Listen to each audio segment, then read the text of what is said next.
এসো শান্তির কথা বলি, এসো শান্তির পথে চলি, শান্তির পথে পৃথিবীটাকে সুন্দরভাবে গড়ি।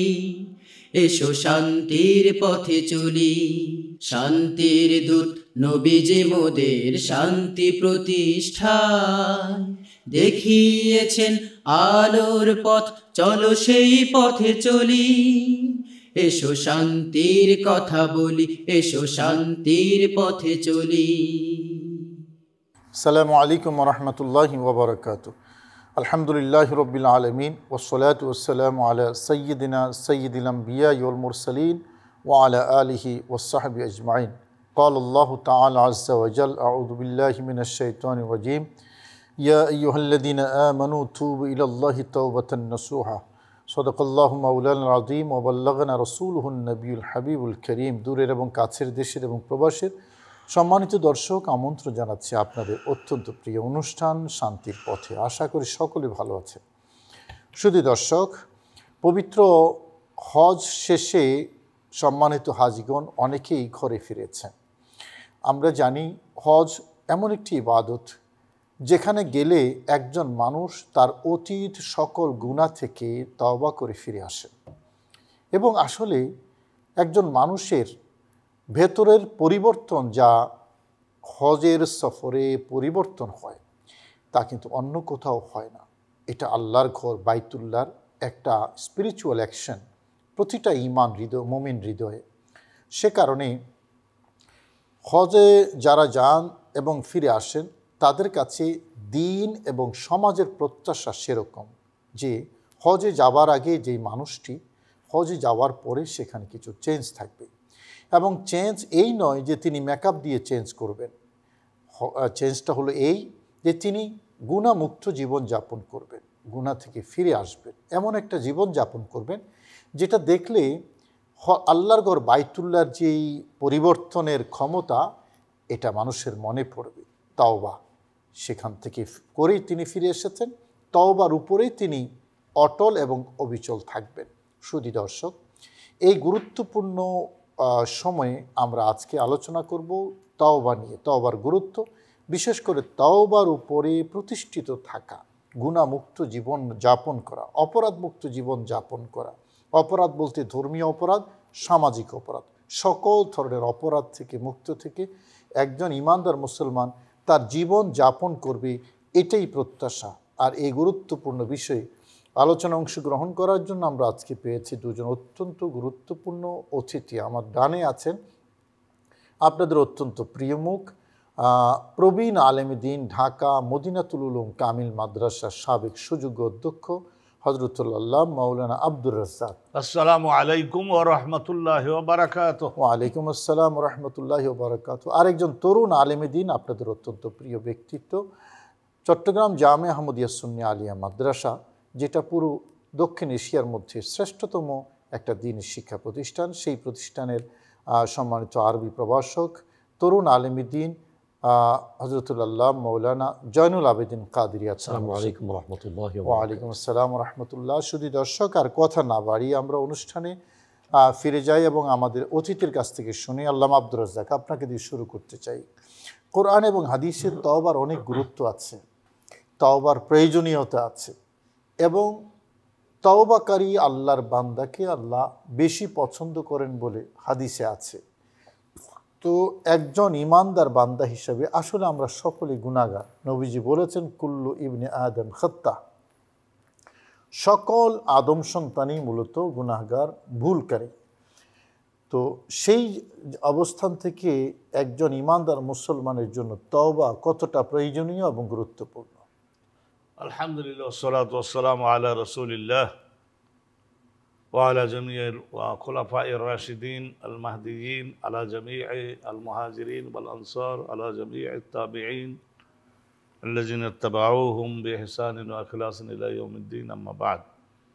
মহা গুরুত্বপূর্ণ একটা বিষয়, বিশেষ করে বর্তমান সময়ে আলহামদুলিল্লাহ এবছর শত প্রতিকূলতার মধ্যেও আলহামদুলিল্লাহ বাংলাদেশের হাজিগণকে আল্লাহ সালামতির সঙ্গে মক্কা মুকাররমায় পৌঁছেছেন, এবং আমরা লক্ষ কোটি ঈমানদার আমরা দোয়া করেছি আল্লাহ তাদের যেন সবাইকে সুস্থ রাখেন এবং মানাসিকুল হজ, হজ্জের মধ্যের ইবাদতগুলি, বিশেষ করে আল্লাহর রাসূলের মদিনা মুনাওয়ারায় সৌভাগ্যে রসুলুল্লাহর কদম মোবারকে যেয়ে দাঁড়ানোর সৌভাগ্য আল্লাহ তাদের দিয়ে আবার সালামতিতে হায়াত দিয়ে আবার যাতে তাদের আমাদের কাছে পৌঁছে দেন। অনেকে ইতিমধ্যে ফিরে এসেছে, ইতিমধ্যেই আলহামদুলিল্লাহ অনেকেই ফিরে এসেছেন। আল্লাহ রাব্বুল আলামিন তাদের কাছে আমাদের ইসলামেরও কি প্রত্যাশা আর দেশবাসীরও কি আশা। সে আশাটা হলো এই, আল্লাহর নিশ্চয় নির্দেশ এবং বিধান যে তারা বিগত জীবনে কবলাল হজ, হজের আগে তাদের জীবনে যা হয়েছিল, কিন্তু আল্লাহ রাব্বুল আলামিন তাদেরকে তো এই হজ্জের ইবাদতে যোগদান করবার কারণে এবং সেই যে এহরামের কাপড় পরেছেন, এক কাবাকে তওয়াফ করছেন, এক সাফা মারওয়া সাই করছেন, এক মিনার মাঠে থেকেছেন, এক আরাফায় জমা হয়েছেন, এবং যে সমস্ত চোখের পানি ফেলে যে কান্দা তারা কেঁদেছেন বিগত জীবনের ভুলের জন্যে, আল্লাহ রাব্বুল রহিম রহমান তিনি তাওয়াব কবুল করে আল্লাহ তাদের পবিত্র বানাই দিয়েছেন। কিন্তু দেশে আসার পরে এখন ইসলামের প্রসার এবং প্রচারে তাদেরকে তো ওলামাই হাক্কানি, ওলামাই রব্বানি গুণের সঙ্গে ব্যাকিং দিয়ে ইসলাম প্রসারে ওখান থেকে যা শিখে আসছেন সেইটার সৌরভটা এখানে বিতরণ তো করতে হবে তাদেরকে। আর বিশেষ করে সবসময়ের জন্য এটা যারা হজে গেছেন, যারা আমরা দেশে আসি, ভবিষ্যতে যাব বা ইতিপূর্বে গেছি, আমাদের সকলের কাছে আলহামদুলিল্লাহ এটা দাবি যে আমরা যাতে সবসময়ের জন্য এই তওবার সেলাহ বলা হয় অস্ত্র, এই তওবার অস্ত্রটাকে আমরা যেন সঙ্গে রাখি, তাহলে আর আল্লাহ রাব্বুল আলামিন ভুল যদি কিছু হয়েও যায় তাহলে সেইটার দ্বারা শাস্তি নাজিল করে আল্লাহ তাআলা কখনোই ধ্বংস করে দিবেন না, কারণ ওই ঈমানদারদের সঙ্গে তওবার হাতিয়ার আছে। তারা তওবা ইন্নাল্লাহা ইউহিব্বুত তাওয়াবিন ওয়া ইউহিব্বুল মুতাতাহিরিন। আল্লাহ পাক রব্বুল আলামিন যারা অনুতপ্ত হয়, ভুল হয়ে যায়, শয়তান নফস এগুলি তো আছে, পরিবেশের প্রভাব, এগুলির কারণে তো একজন মানুষের জীবনে পদস্খলন হয়ে যায়, কিন্তু সঙ্গে সঙ্গে আবার নিরিবিলি হয়ে যখন ওলিয়া আলেমগণের সামনে মোনাজাতে যখন সে তওবা করে নেয় যে আল্লাহ আমি নিজের পায়ে নিজে কোড়াল মেরেছি, আপনি আমার ক্ষমা করুন, তো আলহামদুলিল্লাহ আল্লাহ তাআলা পছন্দ করেন যে হ্যাঁ সে আমার বান্দার সীমানার মধ্যে থাকবার যোগ্যতা রেখেছে। এই তওবার যে কথা, তুবু ইলাল্লাহি জামিআন আইয়ুহাল মুমিনুন, হে ইমানদারগণ তোমরা সকলেই একজনও বাদ যাবা না, তোমরা সকলেই তওবা করো, ইরজিউ তোমরা সকলে ফিরে আসো। আল্লাহ রাব্বুল আলামিন যে বিধান বাস্তবায়ন করে দেখাতে পারো নাই, ভুল হয়ে গেছে, শাস্তির যোগ্য হয়েছে, কিন্তু তোমরা আবার ফিরে আসো আল্লাহ রাব্বুল আলামিনের শাসনের দিকে এবং ইবাদত শুরু করো, ইসলামের কাজ শুরু করো। আল্লাহ পাক রব্বুল আলামিন রহমত করবেন, তোমাদের অনুতাপ কবুল করবেন। এই তো অনুতপ্ত হওয়া, এই অনুতপ্ত হওয়াটা গুনাহ যখন শরীয়তের খেলাফ কিছু হয়ে গেল তার সঙ্গে সঙ্গে সেজন্য শাস্তি কি হবে সেটা বিবেচনায় নিয়ে অনুতপ্ত হওয়া। দ্বিতীয় আল আজমু লে আদমিল আউদা ইলা যালিকা জাম, ওই দ্বিতীয় গুনাহের যেটা করে ফেলেছে সেইটার দিকে পুনরায় আর যাবে না, এটার উপর এই মর্মে পাকা সিদ্ধান্ত। আর আল্লাহ রাব্বুল আলামিন মনের মধ্যে ধোঁকা আছে না নাই, তো সেইটা সুস্পষ্ট মুহাক্কিকিন আউলিয়া ও উলামা তারা বলেছেন এই ধরনের আজম বিল জজম যদি তার দিলে থাকে যে আর করব না, কিন্তু পরবর্তীতে ভবিষ্যতে আহলুস সুন্নাহ ওয়াল জামায়াতের এটা আকীদা যে পরবর্তীতে যদি আবার পদস্খলন কোনো 2-5 বছর পরে আর একবার হয়েও যায়, তথাপিও আল্লাহকে ছোটোখাটো মনে করা যাবে না। আল্লাহ পাক রব্বুল আলামিনের কাছে আবার খাঁটি দিলে তওবা করে, এই দরবার ছাড়া তো আমাদের আর কোনো দরবার নাই, তো সেই হিসেবে আবার অনুতপ্ত হতে হবে, আবার ফিরে আসতে হবে। আর আল্লাহর পছন্দের যে কাজগুলি আল্লাহ আইন দিয়েছেন সেই কাজগুলি শুরু করতে হবে। এই হজরতে বাবা আদম আলাইহিস সালাম এর সম্পর্কে ফাতালাক্কা আদম মির রব্বি কালিমাতিন ফাতাবা আলাইহি, তা দেখুন আল্লাহ পাক রব্বুল আলামিন কিভাবে দয়া করলেন আমাদের বাপ আদম, এটা শিক্ষা। আর ওই যে রব্বানা যালামনা আনফুসানা ওয়া ইল্লাম তাগফির লানা ওয়া তারহামনা, এই যে পুরা বাক্যটার মর্ম এটা হলো তওবাকে বাবা আদম আলাইহিস সালাম উলিয়াগণ কিতাবে লিখে গেছেন যে ইলমে মারিফতের কিতাবগুলিতে যে এই কোরআন যদি হয় একটা দরিয়া, সে দরিয়ার অনেকগুলি ঘাট আছে, অনেকগুলি ঘাটের মধ্যে একটা ঘাট আছে সে তওবার ঘাট।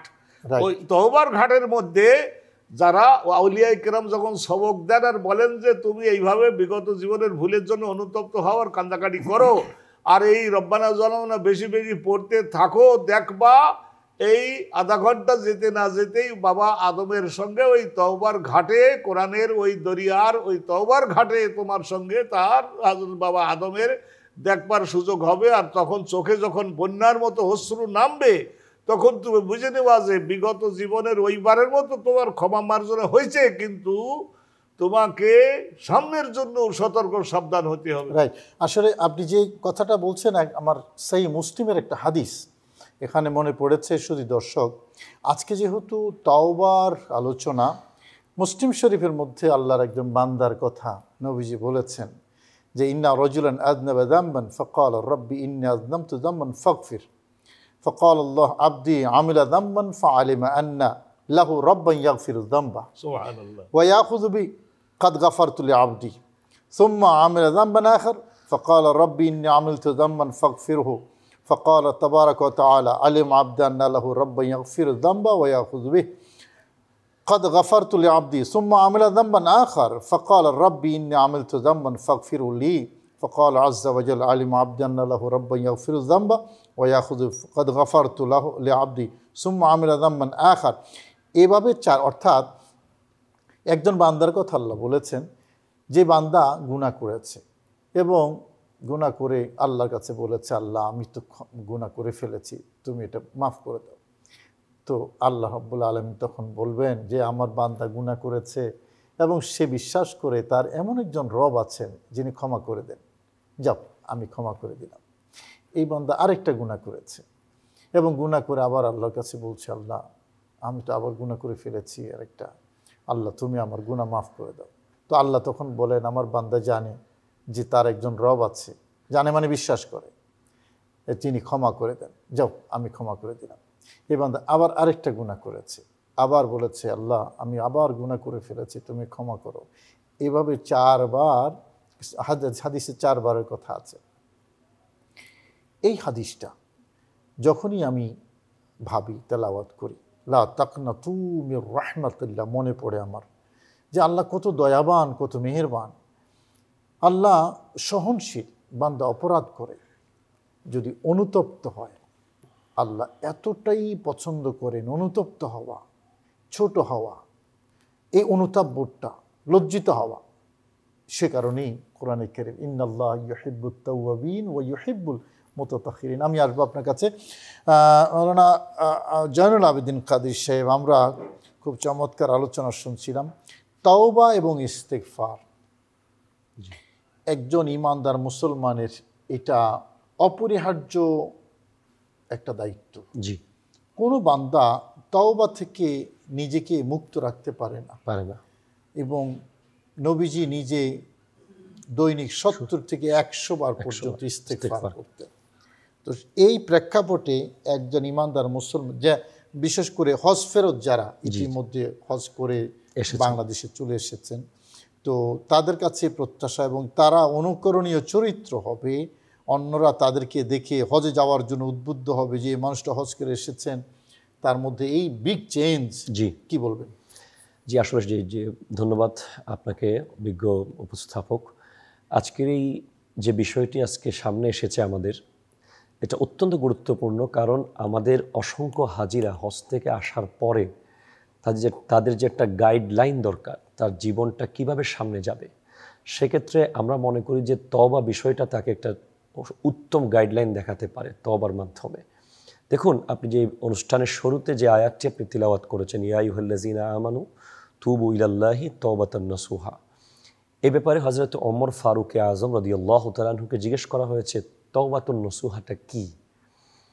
তখন উনি বলেছেন যে গরুর দুধের বাট থেকে দুধ দহন করার পরে সেই দুধ যেভাবে আর কখনো ভেতরে প্রবেশ করানো যায় না, সেইভাবে গুনাহ থেকে ফেরত আসা, যে আর কখনো ওই গুনাহতে যাওয়া সম্ভব নয়, এটাই হলো তাওবাতুন নাসুহা। আমরা দেখি যে আমরা তওবা করি, আমাদের বিভিন্ন অকেশনে আমরা তওবা করি, কিন্তু আমরা তওবার উপরে অটল থাকতে পারি না। কিন্তু হজের সফর এটা এমন একটা সফর যেখানে কন্টিনিউয়াসলি সামনে যেই আল্লাহর নিদর্শনগুলো আসে, কাবাঘর, হাজরে আসওয়াদ, মিনা, মুজদালিফা, আরাফা, বিশেষ করে নবীজির রওজা, একেবারে সর্বশেষ যেখানে তওবার প্যারাকটা মেরে দিলেন যেখান থেকে তওবা করে চলে আসলেন। কারণ যখন আমরা গুনাহ সুপ্রিম লেভেলে চলে যাই তখন আমাদের জন্য যেই জায়গাটায় যাওয়ার জন্য কোরআন নির্দেশ করে দিয়েছে সেটা তো নবীজির রওজার কাছাকাছি চলে যাওয়া, যা উকা। তো সেখান থেকে আমরা বুঝতে পারি। এখন দেখেন তওবার বিষয়টা সম্পর্কে যদি আরও বলি, একটা মানুষের লাইফের যে কিছু যে একটা ধাপ থাকে, যেমন আমরা একটা দর্শনকে আমরা ফলো করি তাসাউফ, এখানে 4টা অক্ষর আছে, তা, সোয়াত, ওয়াও, ফা। এই 4টে স্টেজ একজন মানুষ যদি পার করতে পারে সে আল্লাহর খুব কাছাকাছি রবের পৌঁছতে পারে। তার মধ্যে প্রথম যে তা, এটা হচ্ছে তওবা। তওবার মাধ্যমে সে যদি প্রথম স্টেজ পার করতে পারে, সেটার উপর অটল থাকতে পারে, ইন্নাল্লাযীনা ক্বালু রাব্বুনাল্লাহু সুম্মা ইসতাকামু, অটল থাকতে পারে, তারপরে সে সোয়াত, সাফাতে পৌঁছবে। তওবা তাকে প্রথম রোড দেখাবে, সাফা ট্রান্সপারেন্সি, স্বচ্ছ হবে। তার হৃদয় থেকে তওবার পানি ঢালতে ঢালতে একটা একটা দাগ মুছে যাবে গুনার, মুছতে মুছতে সে সাফাতে পৌঁছবে। সাফাতে সে যদি অটল থাকতে পারে, মানে আর কোনো দাগ সে লাগতে দেবে না তার হৃদয়ে, তার কলবে, তখন 3 নম্বর স্টেজ হচ্ছে ভিলায়ত। তিনি আল্লাহর প্রিয় বান্দা, ওলি আল্লাহদের কাতারে চলে যেতে পারেন। এই দরজা খোলা আছে। এর প্রথম দরজা হচ্ছে তওবা, এবং এরপরে ফা দিয়ে ফানা, এর অনেক উপরের কথা। তো এখন তাওবা, তারপরে সাফা, তারপরে ভিলায়ত, তারপরে ফানা। ফানা, এই 4টে স্টেজ, এই হলো তাসাউফ। তাসাউফ তার মানে বান্দার সফরটা শুরু হয় তওবা দিয়ে শুরু হয়। তওবা, জি। এবং আপনি জেনে থাকবেন যে আত-তাইবু মিনাল যামবি কামান লা যামবা লাহু, যে গুনার ব্যাপারে তওবা করে তার কোনো গুনাহ থাকে না। এবং হাদিসে কুদসিতে আছে, রব্বুল আলামিন ইরশাদ করতে লাগলেন, ক্বালাল্লাহু তাআলা ইয়া ইবনা আদম লাউ বালাগাত যুনুবাকা ইনানাস সামাই ফাস্তাগফারতানি গাফারতু লাকা। তোমাদের গুনাহ যদি আকাশের মেঘমালা পরিমাণও হয়ে যায়, এর পরেও যদি তোমরা আমার কাছে ইস্তিগফার করো, তওবা করো, আমি আল্লাহ মাফ করে দেব। এবং আপনি জেনে থাকবেন যে হযরতে মূসা আলাইহিস সালামের মতো একজন জলিলুল কদর পেগম্বর, যার উম্মতরা বৃষ্টির জন্য ওনার কাছে প্রার্থনা করছিলেন, যে আল্লাহকে বলেন, দোয়া করেন যে আমাদের একটু বৃষ্টি যেন দেয়। মূসা আলাইহিস সালাম আল্লাহর কাছে বলতেছেন, আল্লাহ বলছেন তোমার উম্মতদের মধ্যে এমন এক ব্যক্তি আছে যার কারণে বৃষ্টিটা হচ্ছে না, তাকে তওবা করতে বলো। দেখেন, পয়গম্বরের দোয়া আর গুনাহগারের তওবা, এখানে একটা বিশাল তওবার একটা গুরুত্ব বোঝানো হচ্ছে। আসলে মূসা আলাইহিস সালাম গিয়ে ওই ক্রাউডে বলছেন যে তোমাদের মধ্যে কে আছো গুনাহগার, যে ক্ষমা চাও, তার কারণে বৃষ্টি হচ্ছে না। ওই বান্দা সাথে সাথে মনে মনে বললেন, আল্লাহ আমি অনেক বড় গুনাহগার, আমি 40 বছর ধরে নাফরমানি করেছি, কিন্তু আমি তো তোমার বান্দা রব্বুল আলামিন, আজকে এতগুলো মানুষের সামনে তুমি আমাকে অপমান করিও না আল্লাহ, আমার এই চেহারা যেন প্রকাশিত না হয়। আল্লাহ কত বড় দয়াবান, তওবাকারীকে আল্লাহ কত ভালোবাসেন, কত দ্রুত মাফ করতে পারেন। 40 বছরের গুনাহ বোধহয় 40 সেকেন্ডে মাফ হয়ে গেছে, বৃষ্টি পড়া শুরু করে দিয়েছে। ভিতরে ভিতরে অনুতপ্ত হওয়াটাই তওবা। জি, তওবা। আসলে আরেকটা ঘটনা মনে পড়েছে, হযরত ওমর ফারুকের যখন খলিফাতুল মুসলিমিন, ইমাম গাজ্জালী রাহমাতুল্লাহ সেই কথাটা লিখেছেন মুকাশাফাতুল কুলুবের মধ্যে। তো এক মধ্যপায়ী রাস্তা দিয়ে হেঁটে যাচ্ছেন, এখন ওমরকে দূর থেকে দেখে এটা তো বোতল তো ভিতরে আছে, এখন মনে মনে ভাবলেন যে আমার সাথে মত, ওমর তো ওমরই, যদি আমার ধরে আর রক্ষা নেই, এখন কি করব বলতে বলতে হযরত ওমর একেবারে সামনাসামনি হাজির। তো এটা একটু উঁচা দেখে জিজ্ঞেস করলেন, মাহা এটা কি? তো ও ছোটবোধ খাইয়া ভিতরে ভিতরে আল্লাহরে বলতেছে, আল্লাহ এই যাত্রায় তুমি ওমরের হাত থেকে আমার রক্ষা করো, আমি আর জীবনে মদ খাবো না। বললো যে এটা কিরে? বললো যে এটা মধু। দেখি তো হযরত ওমর দেখে ঠিকই মধু। তো এখন আশ্চর্য হলেন, মদ কিভাবে মধু হলো?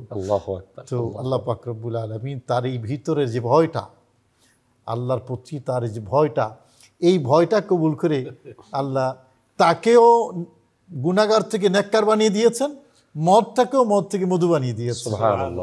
আসলে এই মধুর কথাগুলো যখন শুনি তখন হৃদয়ে এক ধরনের আবেগ তৈরি হয় রবের প্রতি, আল্লাহর প্রতি, যে বাস আল্লাহ কত বড় মেহেরবান, লা তাকনাতু মির রাহমাতিল্লাহ, ইন্নাল্লাহা ইয়াগফিরুয যুনুবা জামিয়া। এই আয-যুনুবা জামিয়া যদি দেখি আমরা, তাইলে অন্তরটা মানে ভরে যায়, যে আল্লাহ বলেছেন সকল গুনাহ আল্লাহ মাফ করে দেবেন, সকল গুনাহ মাফ করে দেবেন। তো এই তাওবাটা যে আল্লামা আব্দুর রাজ্জাক কিভাবে করব, আমরা তো একটু অন্তর অনুতাপের কথা একটু শুনলাম। আল্লাহর কাছ থেকে আপনি বলেছেন একটা কথা, এখান থেকে তো দ্বিতীয় কোনো দরজা নেই যাওয়ার, আমাদের একটাই দরজা। তো এমন নয় যে ফকির এক দরজায় ভিক্ষা পায় নাই, রাগ কইরা চলে আরেক দরজায় গেছে। আমরা কিন্তু আরেকটা দরজায় যেতে পারবো না, আমাদের মানে রব একজনই।